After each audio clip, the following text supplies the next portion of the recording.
tag team this, I'm going to do a little formal part. John will be the easygoing, cool John Lane that he always is. Okay. Thank you very much.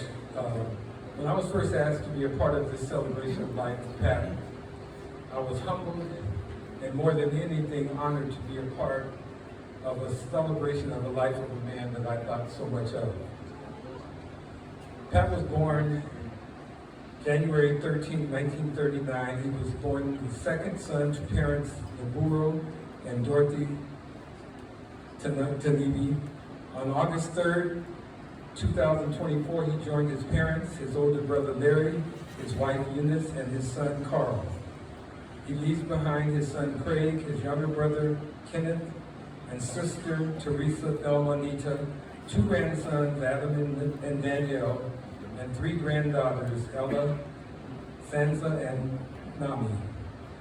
Basketball was Pat's favorite sport while attending Eulogy School.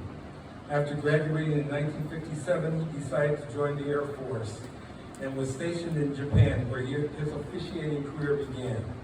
After serving time in the Air Force, he returned to Hawaii and worked in sales for the gas company Panasonic and Jockey.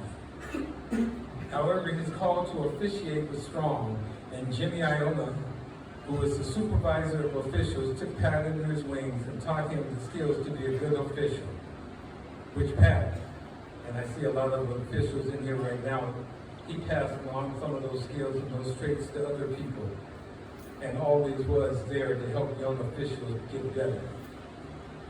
Pat often told his family about how officials get a lot of harassment from coaches and fans, and you need to have thick skin, is the way he termed it. He said anyone that is, and I will say anyone that is, was, or wanted to be, or thought they were somebody in basketball in Hawaii for over the past 50 years has been impacted by Pat Tanibe. He had a love for the game that I always found on playgrounds on the islands. When I first arrived as a 17-year-old, and I see one of my teammates here, Bob Nash, he was already here. We came about the same time.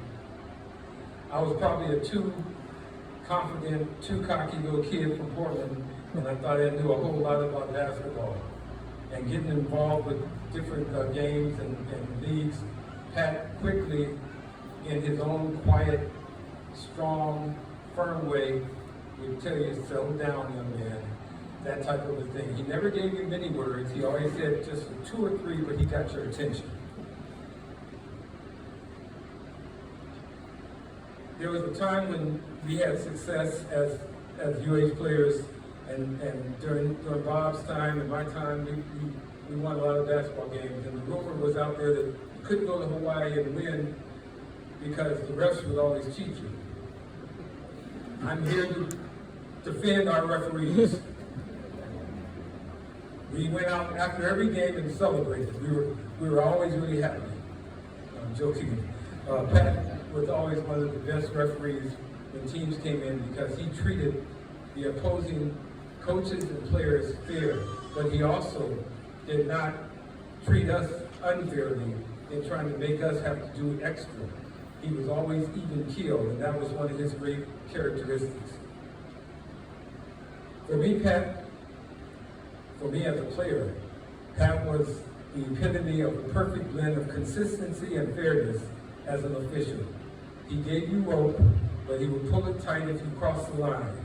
His ego was not bigger than the game, and he communicated during the game with short, concise words.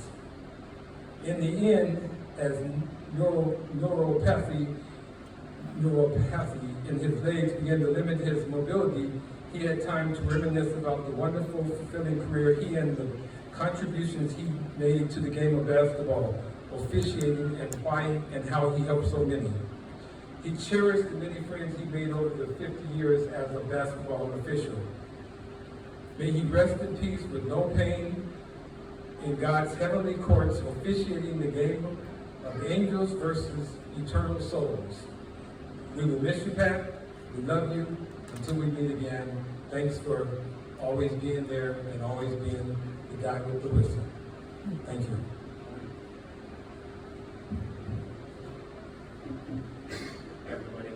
I'm John Lane. Thank you everyone for taking the time out of your busy lives to be here today. I know that the family really appreciates it, and so would Pat. I wanted to speak here today so people can fully understand what type of person Pat Tanibe was. Grace, class, integrity, all come to mind. But the word that comes to my mind the most is impact. He made such a positive impact on my life, as well as so many others. Officials, players, coaches. Basketball was just his vessel to positively impact people. I would like to share my story with you as a testimony to the type of person that he was. Growing up, I loved basketball. My passion was like no other. I played 10 hours a day, 7 days a week. In my junior year of high school, I found out I was having my first daughter, and I left school to go to work. There was no more basketball in my life. I worked 3 minimum wage jobs for several years, and then I started playing basketball on Sundays with some coworkers.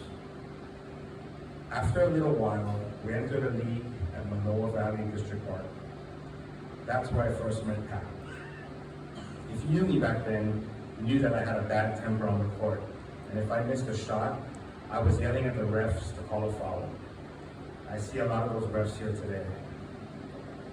Eric Morales, Tony Colazo, Cas Kasparovich. Between those three guys, they gave me about 200 technicals in my career. I still have a little PTSD looking at them. While Pat was officiating us one Sunday, and I drove to the basket, I missed a shot. I screamed for a foul to be called. He came up to me and said, "Sorry if I missed that. It looked clean from my angle." I was shocked. He was so full of humbleness and class. I felt terrible for yelling at him. No ref had ever apologized to me before. I never argued about one of his calls again. He was officiating our games every Sunday, and after a few weeks, he asked me where I played at, how old I was, and if I was interested in playing in college. I said that indeed I was. A few months later, he got me into the NCAA Summer League, where I was able to play the game I love and create so many memories and make lifelong friendships that I hold dear to this day. Halfway through the Summer League, I got a call from Aaron Grease, the head coach of Chaminade University. He said that Pat told him about me and he was going to come and watch me play. A few weeks later, he offered me a scholarship that changed my entire life. I was able to go to college and get an education. I was able to do what I love to do again. Going to college and playing basketball at that level opened so many doors for me that would have remained closed. Impact. That's what defined Pat Tanibe. I'm sure he changed so many lives for the better, and he never even knew it. Rest in love, Pat. Thank you for everything.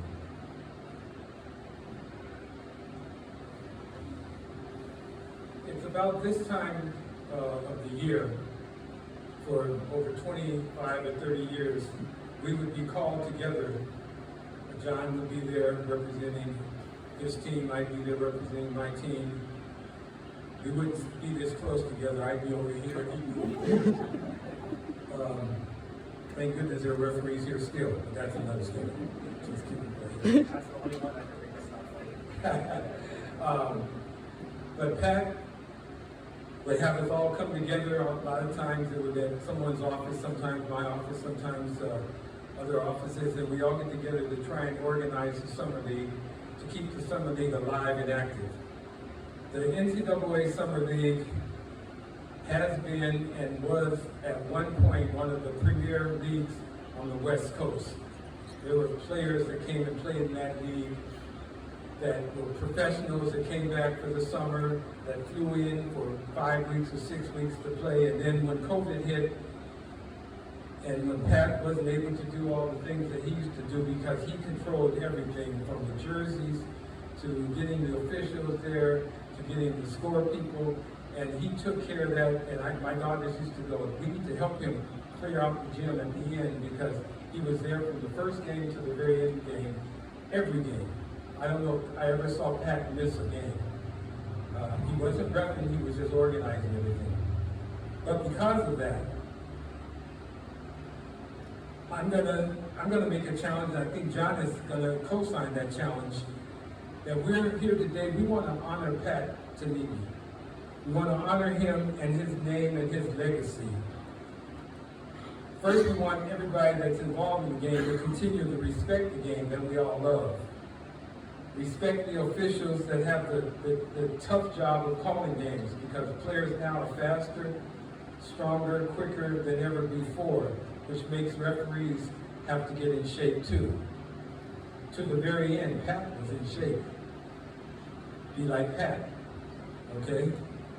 But lastly, let's have Pat Tanibe's legacy stay alive. We're gonna challenge everybody here to join us as we start a movement to make the Summer League be called the Pat Tanibe Summer League, or the NCAA/Tanibe Summer League, so we can get the basketball Summer League going and Pat's name can be remembered forever. In 20 years from now, no kids will say, who was that Pat Tanibe? And we can have the trophies, the championship trophy can be his name. Can you go with me on that? Okay, that's the deal. So to the family of Pat, we're gonna make that happen. All right, thank you.